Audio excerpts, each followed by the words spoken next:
All இந்த press and மீடியாவுக்கு ஒரு பெரிய தேங்க்ஸ் சொல்லிக்கிறேன். ஏன்னா இந்த படத்துக்காக ஒரு ஃபர்ஸ்ட் ப்ரெஸ் மீட் இது.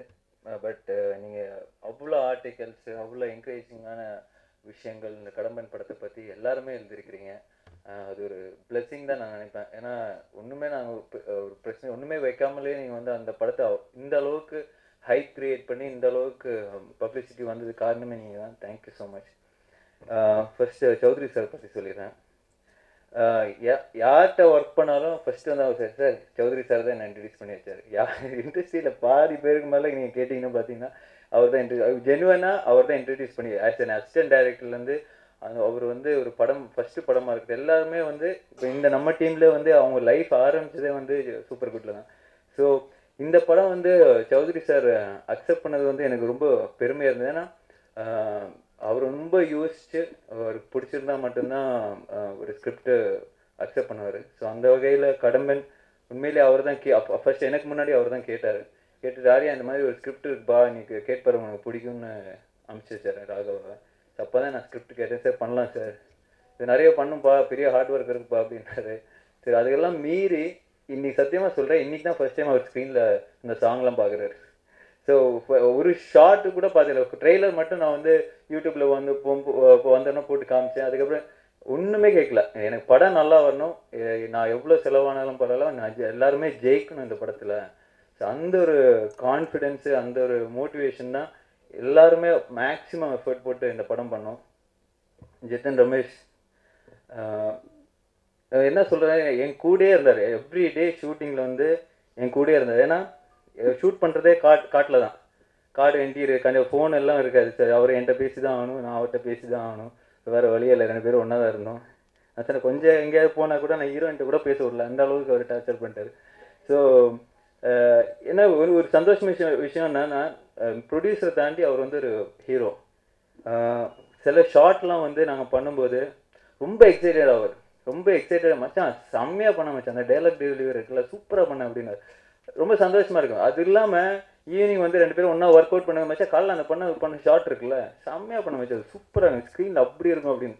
எனக்கே என்னதான் ஒரு ப்ரொடியூசர் அந்த ஒரு ஹீரோ, இன்னொரு ஹீரோ அவ்வளோ ப்ரைஸ் பண்ண தேவையே கிடையாது, அவருக்கு பண்ணுறது தேவையே கிடையாது. பட் அவரோட நல்ல மனசாக இருக்கட்டும், பட் அவர் ஜென்வனாக அவர் ரொம்ப என்ஜாய் பண்ணி இந்த படம் ஃபில்மிங் அவர் பண்ணார். So thank you Ramesh, you been a big support. Next நம்ம படத்தோட டைரக்டர் சௌத்ரி சார் சொன்ன மாதிரி காலையில் ஒரு பட்ஜெட் சொல்கிறேன், மத்தியானம் ஒரு பட்ஜெட் சொல்கிறேன், நைட் ஆனோன்னு இன்னொரு பட்ஜெட் சொல்கிறேன். அதே வந்து 50 யானை, நீ 50 யானைக்கு பதில் இங்கே எங்கேயோ ஓரமாக 50 மாடை வச்சு எடுக்கலாம் பாபா, இதுக்கு போய் யானை. ஏன்னா ஒரு யானை நம்ம சரி சார் நாங்கள் காஸ்ட்லாம் ஒர்க் பண்ணி வந்துடும்னு சொல்லி போன ஒரு அப்போ கேட்டு அந்த லோக்கல் கோஆர்டினேட்டர் பேங்காக்கில் வந்து கேட்டேன், இந்த மாதிரி யானைக்கு என்னப்பா செலவு. சார் ஒரு யானைக்கு பார்த்தீங்கன்னா ஒரு 1,25,000 சார். என்ன 1,25,000 ஒரு நாளைக்கு, ஒரு 10 நாளைக்கு இல்லை, இப்போ ஒரு நாளைக்கு இப்போ அப்படின்னாரு. சரி சார், அது இல்லை சார், அதோட ஃபுட்டு ஒரு 12,000 ரூபாய் சார், அப்புறம் அது ட்ராவல் பண்ணி வர்றதுக்கு இன்னொரு 25,000 ரூபாய் சார் அப்படின்னாரு. ஸோ ஒவ்வொரு யானைக்குமே வந்து ஸ்பெண்ட் அரௌண்ட் 2 lakhs ஒரு நாளைக்கு.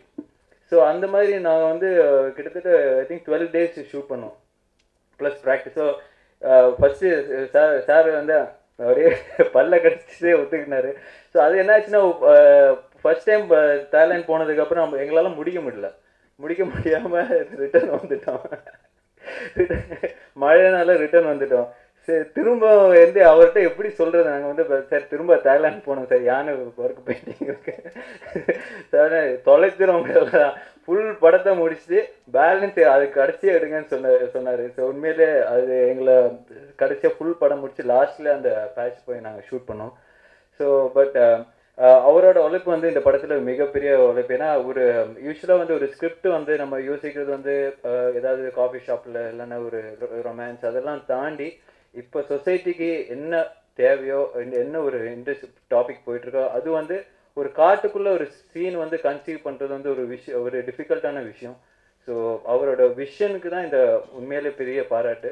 டெஃபினெட்லி அந்த அவர் சொன்ன மாதிரி அவரோட இமோஷன், படத்தில் இருக்கிற இமோஷன் தான் என்ன இந்த படம் பண்ண வச்சது. So thank you Raghava for a great script. Sathish sir, ஒரு இன்சிடென்ட் சொல்கிறேன். ரொம்ப ஆர்வமாக ஸ்கிரிப்டில் இன்வால்வ் ஆகி ஒர்க் பண்ணுவார்.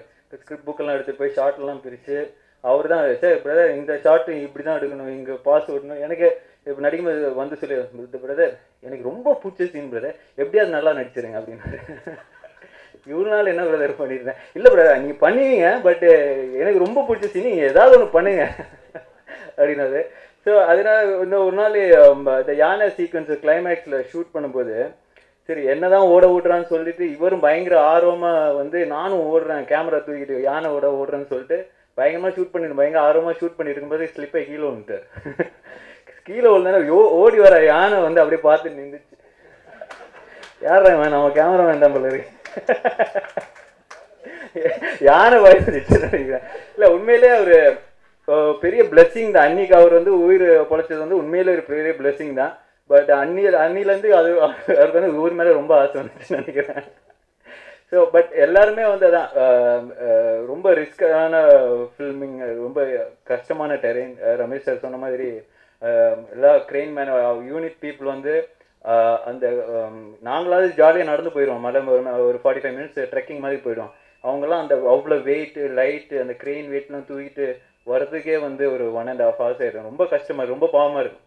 திரும்ப ஷூட்டிங் முடிச்சோன்னா திரும்ப எடுத்து கீழே வரணும். ஸோ நிறைய டைம் எல்லாருமே ஹெல்ப் பண்ணுவோம். ஸோ ஒரு ஃபேமிலியாக தான் இந்த படமே ஷூட் பண்ணுவோம். திலீப் மாஸ்டர் 8 மாதம் அவர் கூட ஜாலியெல்லாம் இருக்கலைங்க, வேறு வழியே இல்லாமல் இருந்தார்.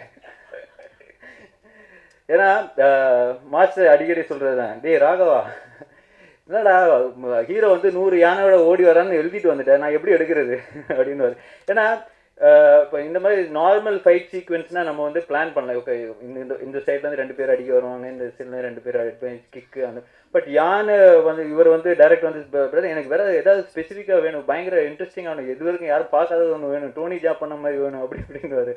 டேய் எனக்கே யானை வச்சு என்ன பண்ண போகிறேன்னு தெரியல, எதுக்குதான் நடுவில் பூந்து இப்படியெல்லாம் கலாட்டா பண்ணுறேன் அப்படின்னு. பட் என்ன ஒர்க் பண்ண ஸ்டைல் அப்படின்னா ஒரு யானை வச்சு யாருமே ஷூட் பண்ணது கிடையாது. ஸோ எல்லாருக்குமே ஒரு பிளாங்காக தான் இருந்தது, என்ன பண்ண போகிறோம்னு சத்தியமாக எனக்கும் தெரில, டைரக்டருக்கும் தெரில, மாஸ்டருக்கும் தெரில. பட் மாஸ்டர் வந்து இதுதான் சீக்வன்ஸ், இந்த இனி வந்து யானை போயிட்டுருக்கு, ஸ்லைட் ஆகி கீழே போகிற, யானை கால் நடுவில் போகிற, கேட்குறதுக்கே பயமாக இருந்தது. என்ன மாஸ்டர் யானை கிராஸ் ஆகி நான் நடுவில் போகிறேன் மாஸ்டர், அதான் யோசிச்சு இருந்தேன் எப்படி இருக்க போகிறேன்னு அப்புறமா யோசிக்குவோம் அப்படின்னு. ஸோ ஒவ்வொரு சீக்வன்ஸ் வந்து அவர் இமேஜின் பண்ணி அவரோட இதில் அவரோட விஷனில் பிளான் பண்ணி பட் என்ன நினச்சோமோ அது கண்டிப்பாக எடுத்தோம். ஸோ தேங்க்யூ மாஸ்டர், நீங்கள் உங்களோட எஃபர்ட் இல்லைன்னா இது நான் வந்து நிறைய ரிஸ்க் எடுத்து பண்ணியிருக்கேன்னு சொல்கிறேன். பட் அது ஓகே 50% தான்.